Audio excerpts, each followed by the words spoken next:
Olá pessoal, estamos aqui nesta manhã de quarta-feira na unidade de saúde conversando com a doutora Letícia para ela passar um pouquinho do protocolo que está sendo feito a respeito dessa pandemia que nós estamos vivendo. Coronavírus, né? Um caso muito delicado e muito problemático. Então eu quero passar a palavra para a doutora para ela passar um pouquinho da situação que nós estamos vivendo, não só na verdade em Campos Novos, mas é no mundo, né? Doutora, então é com você. Eu queria que você fizesse um pouco passasse um pouco do que está sendo feito na saúde de Campos Novos Paulista perante a nossa população. Correto. Gostaria de cumprimentar toda a população em primeiro lugar. Estamos aqui hoje, mais para uma elucidação para a população, uma conscientização até, colocar vocês para dentro do que está ocorrendo dentro das unidades de saúde no nosso município, é importante. A gente está aí, infelizmente a gente vinha tendo um caso esporádico e aí a gente viu que a doença ela chegou com tudo até o nosso município. Eu acho que é importante falar um pouquinho sobre o coronavírus propriamente dito, Muitas pessoas ainda não têm tanto conhecimento, apesar de muito disseminado. Então, assim, é uma doença, que está presente aí desde o final do ano até agora, até o momento, ainda prevalente. No nosso município nós tínhamos poucos casos, de repente a gente começou a alavancar. A gente sabe que o vírus, ele entra no nosso organismo, a gente tem um período aí de incubação viral, a primeira fase da doença é a fase viral, no qual ele se replica, e a partir disso, por volta do 5º dia, o paciente começa a apresentar alguns sintomas. Dentre os sintomas, de acordo com o protocolo do Ministério da Saúde, que é importante a gente ressaltar, que é o que estamos nos baseando e seguindo, o paciente apresenta febre, uma temperatura maior de 37,8 graus e junto outro sintoma respiratório, seja ele coriza, cefaleia, que é a dor de cabeça, uma dor abdominal, fica muito sonolento, começa a ter perda do cheiro, perda do gosto, não sente tanta vontade de comer, pode ter náuseas, pode ter vômitos associados, pode ter uma dor no corpo bem importante, enfim, a tosse, que é bem classicamente seca, que a gente fala, e um desconforto respiratório. Dentre essas manifestações, a gente vai fazer a notificação desse paciente como uma síndrome gripal. E de acordo com o risco dele, ou seja, se ele tem comorbidades como idade, diabetes, hipertensão, cardiopatia, pneumopatia, a gente vai classificar ele como uma síndrome gripal leve ou uma síndrome gripal grave. Ainda é importante falar, continuando sobre as fases, que nessa fase de replicação viral, o paciente tem início de sintomatologia, mas ele ainda não entrou, o que a gente fala propriamente dito, na fase pulmonar. A gente sabe que o vírus ele entra no nosso sangue e que possivelmente, pelo menos as explicações mais recentes que nós temos, é que ao passar pelo pulmão, inicia-se a fase pulmonar, onde dá aquela alteração importante em alguns exames de imagem e principalmente aqui o que a gente mais utiliza é a clínica, a ausculta pulmonar, qual se observa aí uma alteração na parte respiratória. Nesse momento o paciente ele já está sendo acompanhado, porque espera-se que com o início dos sintomas ele procure o serviço de saúde. E só para terminar esse desenho, esse cronograma que estamos alinhando aqui, a última fase que ocorreria por volta do 7º dia seria a fase inflamatória. Por volta do 7º dia, o paciente teria aí uma piora dos sintomas pela resposta inflamatória do organismo para com o vírus. É importante salientar que cada fase tem que ser medicada e avaliada de uma forma, com um olhar médico diferenciado para cada uma das fases e que cada organismo responde de um jeito. Então, por esse motivo, a gente vai até passar por esse tópico, o tratamento ele é individualizado e passado por uma rigorosa avaliação médica, tá? Eu acredito que a gente tem ainda muitas dúvidas quanto à sintomatologia, quanto qual fase está o paciente. Então, assim, não deixem de procurar, de saber, de ver os sintomas, de se atentar. Isso é importante até para o nosso próximo, a próxima coisa que tem que ser orientada a vocês, que é o nosso protocolo de triagem paciente ele iniciou os sintomas, procura a unidade de saúde, de acordo com o protocolo do Ministério da Saúde, o RT-PCR, que é o exame que identifica o vírus propriamente dito, é o exame padrão ouro. É aquele do suave, do cotonete, que é colocado em cada narina lá no fundo da garganta, também na orofaringe. Ele tem que ser feito até o 7º dia. A partir desse período, pressupõe que o organismo já desenvolveu resposta contra o vírus. Então a virulência, a quantidade de vírus é menor e a gente teria maior quantidade de anticorpos. E aí, após esse período, estaria sendo indicado o uso dos testes rápidos ou sorologia. Ou seja, o que é muito importante falar, que a sorologia, aquelas feitas tanto em laboratorial, né, em exames que são feitos nos laboratórios, quanto os nossos testes rápidos, eles têm data correta para serem feitos. E o último protocolo que surgiu ressalta que faz a partir do 8º dia, mas ele é fidedigno a partir do 14º, ou seja, existe uma chance de dar negativa após o 8º dia, mas a partir do 14º vir a confirmação de um positivo. Então é muito importante que todo o tratamento, todo o acompanhamento seja feito com avaliação e supervisão do médico e que não se pule nenhuma etapa achando que um exame substitui o outro. Tudo isso tem que ser conversado, orientado para o paciente e explicado para que ele entenda o que está sendo feito com ele. Da parte de tratamento, né, aqui na nossa unidade, quando surgiu, né, toda a pandemia que nós entramos aí, nós já vimos o protocolo e vimos que uma medicação, que é o uso do Tamiflu, o oseltamivir, ele era indicado de acordo com as comorbidades e diversas situações que o paciente estaria enquadrado. Frente a isso, foi solicitado, é uma medicação que a gente não se compra, a gente solicita e o governo distribui. Foi solicitado para a nossa regional e foi distribuída essa medicação para nós, que ficou guardada e ela está sendo empregada, começou a ser empregada semana passada apenas para casos que se justificam o uso, ou seja, pacientes com comorbidades, né, cardiovasculares, neurológicas, enfim, tudo isso consta no protocolo, não vou ficar repetindo para não ficar muito extenso, mas esses medicamentos eles são empregados na hora e para as pessoas devidas, que tem que ser feitos. Além disso, o uso de algumas medicações, como por exemplo o sulfato de zinco está recomendado.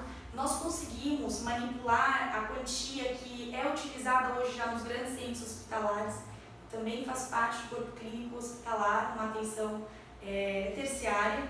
Então, assim, a gente está utilizando o mesmo esquema, que é o sulfato de zinco, tá? Além disso, a gente tem a ceftriaxona, que é um antibiótico muito empregado para diversas situações, diversas infecções bacterianas e que nós acabamos utilizando para quando o paciente começa a desenvolver formas graves, ou seja, já na fase pulmonar, que é aquela fase que a gente explicou, esclareceu, o paciente começa a desenvolver achados que pode até justificar a utilização da ceftriaxona. Nós conseguimos utilizar na dose recomendada, nós temos uma quantidade restrita dessas medicações hoje, pois obviamente todas as medicações que foram de uso do Covid está sendo muito difícil até de comprar. Então hoje mesmo com a verba a gente não tem uma livre oferta dessas medicações. Então a demanda é muito grande, a oferta ela reduz bastante e a gente acabou restringindo pensando aí nos casos que nós podemos enfrentar, essas medicações apenas para usos mais graves da doença. É importante novamente salientar que a avaliação da gravidade ou não é feita pelo seu médico, então precisa desse acompanhamento. As demais medicações que a gente utiliza, como por exemplo a impregnação de corticoide, qual corticoide, tudo isso é delimitado pelo médico, pela clínica do paciente e pela fase que ele se encontra.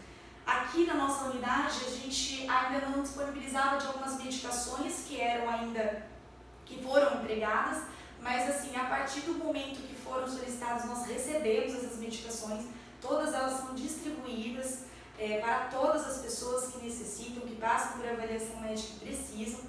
O acesso a elas é feito de forma criteriosa, lógico, porque a gente não pode deixar faltar essas medicações para quem necessitar, mas a gente também não pode empregar para quem não precisa. O uso da ivermectina, que é muito disseminado, ainda não consta no nosso protocolo nem no Ministério da Saúde, porque não se houve justificativa prévia do seu benefício. Então, empregar uma droga sem saber ao certo o seu benefício ainda é de discussão e a gente não está empregando ainda. Outra coisa que se divulga é que ela preveniria o Covid-19. Isso a gente não tem conhecimento, isso não é por hora considerado como verdadeira essa afirmação, até porque as únicas medidas que a gente conhece que realmente é efetivo contra a prevenção é o uso de máscara, é a lavagem das mãos, sepsia com álcool 70 e que a manipulação, né, evitar a manipulação e se policiar para evitar de estar levando as mãos em contato com mucosas, como os olhos, mucosa nasal, mucosa oral e tudo mais.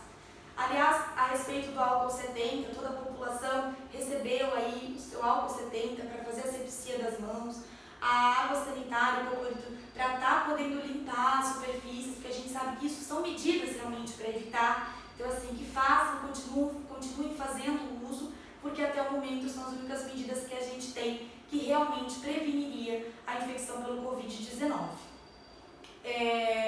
Falar um pouquinho ainda sobre a monitorização dos casos. A gente, quando começou, e acredito que foi graças a isso que a gente conseguiu encontrar e detectar positivos, e a partir disso a gente conseguir, né, se movimentar para estar atuando de forma efetiva, a gente monitorizava todos os pacientes que tiveram contato com a doença e observavam se iriam ou não apresentar sintomatologia, se não, no final dos 14 dias seriam liberados. Semana passada, final da semana passada, e a partir mais precisamente dessa semana, de acordo com o protocolo do Ministério da Saúde e das orientações que recebemos da regional, nós estamos fazendo um monitoramento apenas dos casos contactantes diretos. Ou seja, se o paciente é isolado, quem convive na casa com ele, ou seja, mulher, filho, quem mora com ele, entra com um isolamento domiciliar. Precisa ficar em observação por 14 dias. Os demais, eu tive contato, vi ele ontem, dei a mão para a pessoa ontem. Esses pacientes, eles não ficam mais em isolamento. Eles recebem a seguinte orientação: se caso você apresentar um sintoma, como que a gente elucidou no início, febre seguido de outros sintomas gripais, procure o posto de saúde, procure o atendimento médico para poder ser avaliado se realmente se enquadra e tem que abrir o protocolo para esse paciente ou se realmente não é o caso, tá? Nós estamos ainda separando, né, as formas de atendimento, tudo isso trabalhando, pensando no bem-estar da população, em evitar que pessoas idosas venham até aqui e acabem se contaminando ou encontrando pessoas que estão com o vírus. Apesar da limpeza ser muito adequada, nós já utilizamos inclusive o Surfic, que é um indicativo assim, de ponta, para estar fazendo a asepsia local, para estar fazendo a higienização, o pessoal da limpeza todo orientado a fazer a asepsia com o Surfic. Mesmo assim, a gente não quer predispor ninguém a risco. Então, os atendimentos eles estão reduzidos, mas a gente está indo atrás, a gente está procurando os casos, a gente está investigando, a gente está indo prestar atendimento domiciliar aos casos positivos, aos casos suspeitos, aos que estão aguardando o PCR. Então, assim, tudo que a gente está tentando fazer é pensando no bem-estar de todos. E cabe salientar, com uma pessoa que até vem de outro município, que recebe notícias dos outros municípios, que esse trabalho é um trabalho muito importante e que a gente não tem visto sendo feito em outros locais. Então, assim, tem muitos municípios que, infelizmente, eles nem coletam o SWAB, eles nem recebem esse paciente, eles já referenciam para o serviço terciário.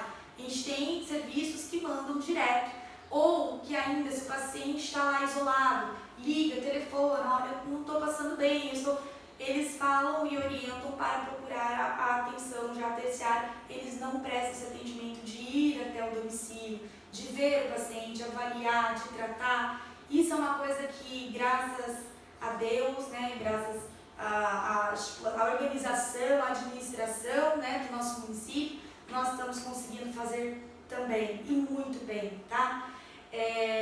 Então, assim,